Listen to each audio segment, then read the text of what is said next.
नमस्ते दर्शक मित्रों, visa window Hindi series part 25 25th part, उसमें आप सबका मैं डॉक्टर सुधीर शाह एडवोकेट स्वागत करता हूं। पिछला जो 24वां एपिसोड रिकॉर्ड किया था वो 3 अगस्त को किया था, यानी कि आज से 1 महीने से भी ज़्यादा दिन हो गए। लेकिन दर्शक मित्रों, क्या करूं, 14 अगस्त को मैं बीमार हो गया। 4-5 दिन मुझे बहुत बुखार आया और उसके बाद इतनी वीकनेस आ गई कि मैं कोई भी एपिसोड रिकॉर्ड नहीं कर सका। आज मैं यहाँ पंचगिरी में, जो महाबलेश्वर के नज़दीक है, वहाँ मेरा एक बंगलो है, तो वहाँ ज़रा क्लाइमेट चेंज करने के लिए आया हूँ।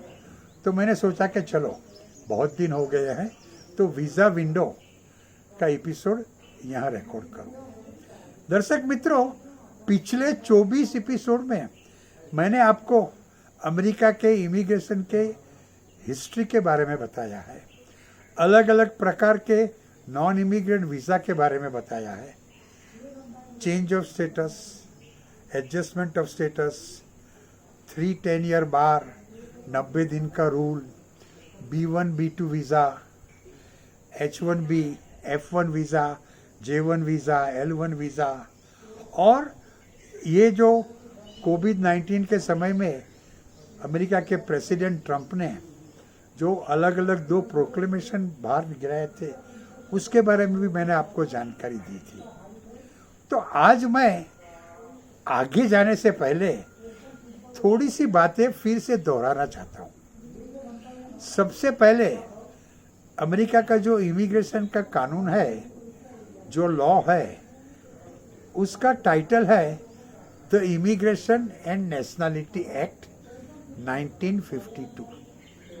अमेरिका के जितने भी इमिग्रेशन के लिए जो कानून है वो सब यह the immigration and nationality act 1952 में सीमित है।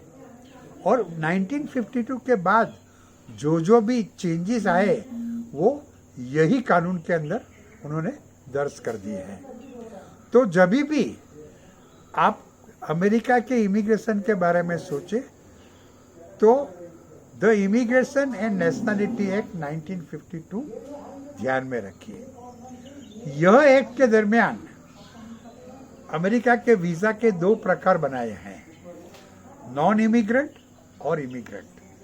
जो लोग अमेरिका में कुछ काम के जरिए, घूमने, बिजनेस के लिए, स्टूडेंट की हैसियत से थोड़े साल काम करने के लिए, या अपनी कंपनी का वहाँ कारोबार करने के लिए, धार्मिक कारणों के लिए, न्यूज़पेपर के रिपोर्टर के लिए, ऐसे काम के लिए थोड़े समय जाना चाहते हैं, जो वहाँ परमानेंट रहना नहीं चाहते, उनके लिए the immigration and nationality act 1952 के जरिए नॉन इमिग्रेंट वीज़ा बनाए गए हैं। और ये नॉन इमिग्रेंट वीज़ा सेक्शन 101 के नीचे उनकी व्याख्याएं दी है, और वो जो सब सेक्शन ABCD रहते हैं, तो जो नॉन इमिग्रेंट वीज़ा की व्याख्या जो सब सेक्शन के हेठल दी है, उसका सिंबल उसे दिया जाता है। मिसाल के तौर पे बिजनेस वीज़ा की व्याख्या सेक्शन 101B-1 के नीचे दी है। तो बिजनेस वीज़ा की जो संज्ञा है, जो साइन है, जो सिंबल है, वो B-1 है।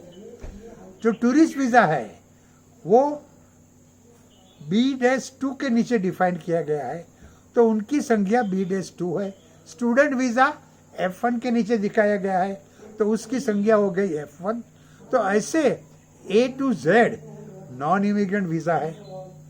दूसरे है इमिग्रेंट वीज़ा, जो अमेरिका में कायम रहना चाहते हैं, उनके लिए इमिग्रेंट वीज़ा बनाए हैं। और इमिग्रेंट वीज़ा अलग अलग ढंग से प्राप्त कर सकते हैं। अगर आपका लड़का या लड़की US सिटीज़न है, आपके हस्बैंड या वाइफ US सिटीज़न है, तो वो आपको इमीडिएट रिलेटिव कैटेगरी के जरिए अमेरिका में परमानेंट रहने के लिए बुला सकते हैं। उनके लिए उनको अमेरिका में पिटीशन दाखिल करना होता है। ये पिटीशन प्रोसेस होकर मंजूर होने में करीबन 1 साल लगता है और फिर आपको वीज़ा दिया जाता है, इमिग्रेंट वीज़ा। इसका कोई कोटा नहीं होता है, साल में कितने भी दिए जाते हैं। तो इमिग्रेंट वीज़ा के ज़रिए आपका लड़का या लड़की या आपका हस्बैंड या वाइफ आपको अमेरिका में बुला सकते हैं। आपको इमिग्रेंट वीज़ा मिलेगा, वो लेके आप अमेरिका में दाखिल होंगे तो आपको ग्रीन कार्ड मिलेगा। और फैमिली प्रेफरेंस कैटेगरी, जिसके 4 अलग अलग प्रकार है। एम्प्लॉयमेंट बेस्ड प्रेफरेंस कैटेगरी, इसके भी 4 अलग अलग प्रकार है। इसके ज़रिए भी आपको आपके रिश्तेदार, करीबी रिश्तेदार या अमेरिकन एम्प्लॉई अमेरिका में आमंत्रित कर सकते हैं परमानेंट रहने के लिए। लेकिन ये जो फैमिली प्रेफरेंस कैटेगरी है और जो एम्प्लॉयमेंट बेस्ड प्रेफरेंस कैटेगरी है, वो कोटा के बंधनों से सीमित है। साल में इतने ही वीज़ा दिए जाते हैं और ये जो नंबर है वीज़ा का, वो सारी दुनिया के हर एक देश में बांटे जाते हैं। तो इंडिया के हिस्से में उसके 7% आते हैं। तो इसी कारण फैमिली प्रेफरेंस या एम्प्लॉयमेंट बेस्ड प्रेफरेंस के ज़रिए अगर आपको इमिग्रेंट वीज़ा लेना है, जिसके ज़रिए आपको ग्रीन कार्ड मिल सकता है, तो आपको बहुत इंतज़ार करना पड़ेगा। आपका पिटीशन दाखिल होगा, 6-12 महीने में, साल 2 साल में वो अप्रूव हो जाएगा। लेकिन कोटा नहीं होने के कारण आपको ठहरना पड़ता है। और आपको पता है, ब्रदर सिस्टर जो अमेरिकन सिटीजन होते हैं, वो अपने इंडियन ब्रदर सिस्टर के लिए फैमिली 4th प्रेफरेंस कैटेगरी के ज़रिए जो इमिग्रेंट वीज़ा का पिटीशन दाखिल करते हैं, उसको मिलने में आज 25-30 साल लगेंगे। आज 2005 में जिन्होंने ऐसे पिटीशन फाइल किए, उनको वीज़ा मिल रहा है। यानी 2005 में फाइल किए हुए पिटीशन को 15 साल लगते थे। तो आज 2020 में जब पिटीशन दाखिल करेंगे तो उनको 20, 25 या 30 साल ठहरना पड़ेगा। ऐसे ही परिस्थिति एम्प्लॉयमेंट बेस्ड प्रेफरेंस कैटेगरी भी है, उनमें भी बहुत टाइम लगता है। H1B वालों के लिए जो अमेरिका के मालिक ये एम्प्लॉयमेंट बेस्ड प्रेफरेंस कैटेगरी के पिटीशन दाखिल करते हैं, उनको तो आज 30, 40, 50 साल ठहरना पड़ेगा। अरे भला इतना टाइम कौन ठहर सकेगा। अच्छा, अगर आप पॉलिटिकल असाइलम मांगते हैं, ऐसा आप पुरवार कर सकते हैं कि आपके देश में आप सुरक्षित नहीं है, तो आपको पॉलिटिकल असाइलम मिलेगा और ग्रीन कार्ड मिल सकता है। रेफ्यूजी स्टेटस पाके भी आप अमेरिका का ग्रीन कार्ड ले सकते हैं। अमेरिका दर साल 55,000 ग्रीन कार्ड वीज़ा लॉटरी के दरमियान देते हैं। आपका नाम लिखो, बर्थ डेट लिखो, पता लिखो, लॉटरी में डालो। अगर सिलेक्ट हो गए तो आपको वीज़ा मिलेगा। हर साल 10-20 लाख लोग पूरी दुनिया से ये वीज़ा लॉटरी में भाग लेते हैं। लेकिन हम भारतीय उसमें भाग नहीं ले सकते, क्योंकि कानून ऐसा है कि जिस पिछले 2 साल में जो देश से सबसे ज़्यादा लोग ग्रीन कार्ड लेके अमेरिका गए हैं, वो ये वीज़ा लॉटरी में भाग नहीं ले सकते हैं। लेकिन अगर आपका जन्म ऐसे देश में हुआ हो जो वीज़ा लॉटरी में भाग ले सकता है, या आपने ऐसे देश के व्यक्ति से शादी की है जो वीज़ा लॉटरी में भाग ले सकते हैं, और फिर आप इंडिया में रहते हैं, तो आप वीज़ा लॉटरी में भाग ले सकते हैं। आप अमेरिका की मिलिट्री में भी दाखिल होंगे, वहाँ के लश्कर में जोड़ेंगे, लड़ने को तैयार है अमेरिका के तरफ से, तो आपको फिर ग्रीन कार्ड मिल सकता है। कभी कभी अमेरिका खास कानून बना के भी कई देश के लोगों को, कई खास जाति के लोगों को ग्रीन कार्ड देती है।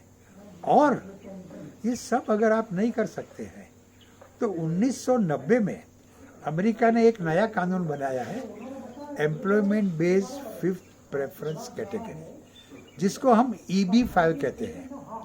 इसके ज़रिए आप अमेरिका में जो अमाउंट तय किया है वो इन्वेस्ट करेंगे तो आपको ग्रीन कार्ड मिल सकता है।